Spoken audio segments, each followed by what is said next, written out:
Jangan anggap diri penting. Inilah sampan bersama saya, Pater Doni Kevi, SVD.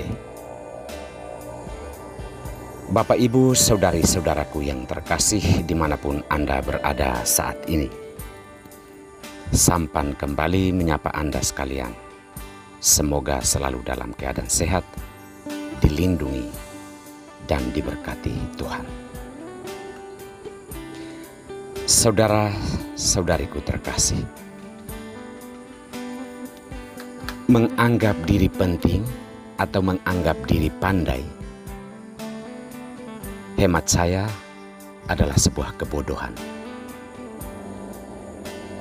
Mengapa bodoh? Karena anggapan saja itu berarti sesuatu yang belum kita miliki. Apa yang tidak ada di dalam diri kita, tetapi seolah-olah kita menganggap bahwa sudah berada di dalam diri kita. Dan kalau kita menganggap sesuatu yang tidak ada sebagai ada di dalam kehidupan kita, itulah kebodohannya. Kita diajak sebenarnya untuk menganggap diri apa adanya, biasa saja.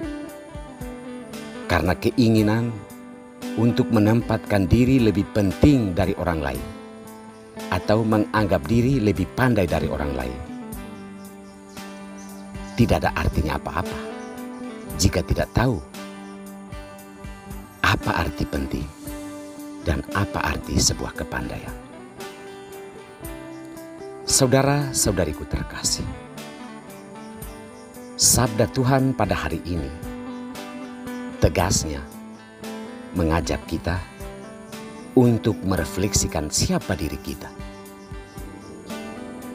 dalam pengertian bahwa kenali diri supaya tahu mengungkapkan diri kita itu apa adanya.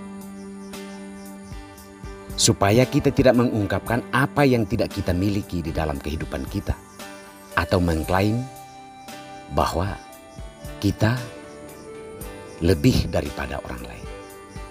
Dalam Injil hari ini, Yesus berbicara kepada orang-orang Farisi dan ahli-ahli Taurat yang suka menempati posisi terdepan di rumah-rumah ibadat.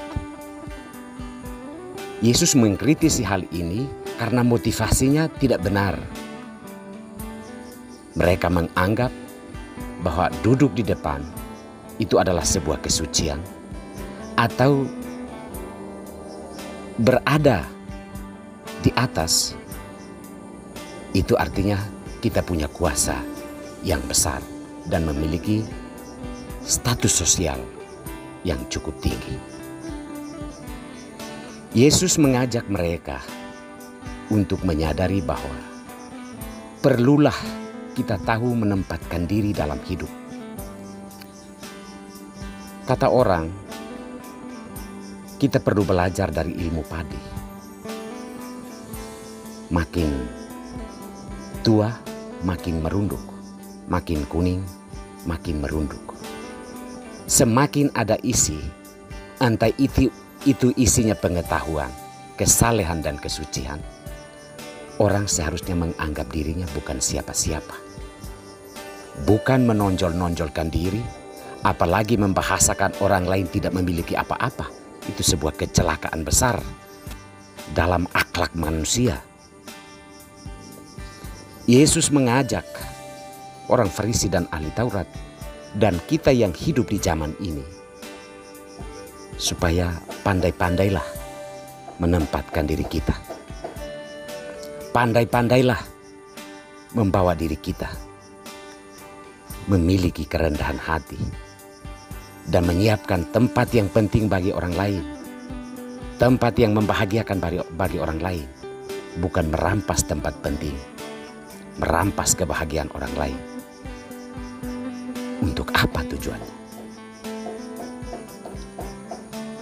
Dalam bacaan pertama, Paulus masih dalam suratnya kepada jemaat di Roma, masih berbicara tentang keistimewaan bangsa Israel.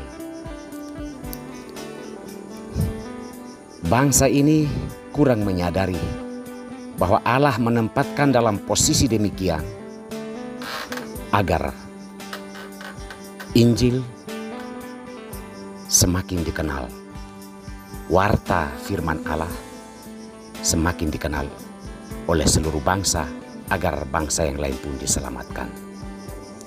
Namun bangsa ini menempatkan diri dalam ketegaran hatinya, menganggap status khusus itu sebagai bangsa pilihan itu dianggap sebagai hasil pencapaian mereka yang patut dipertahankan, yang patut dikandangkan untuk kalangan sendiri dan tidak boleh menjangkau sesama dari bangsa lain.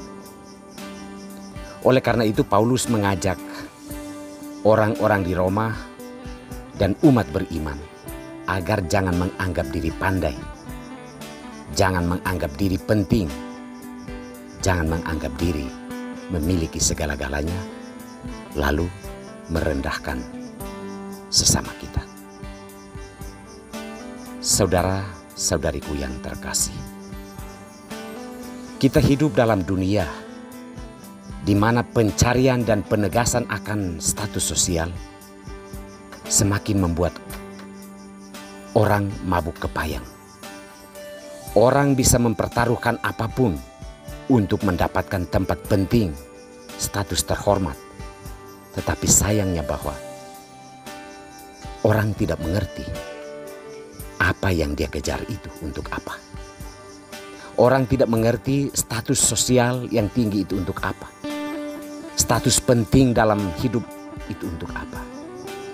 Oleh karena itu, sabda Tuhan mau menyadarkan kita untuk tahu menempatkan diri, sekalipun kita memiliki peranan penting dalam kehidupan, sekalipun kita memiliki kepandaian yang begitu besar, kita harus tahu manfaatnya untuk apa.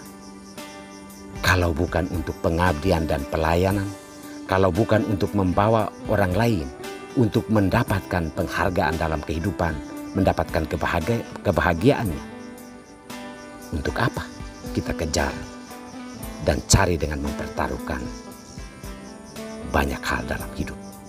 Marilah kita tahu menempatkan diri dengan karunia apapun yang Tuhan berikan, karena semua diberikan kepada kita supaya kita rendah hati, mengabdi dan melayani sesama. Tuhan memberkati kita semua.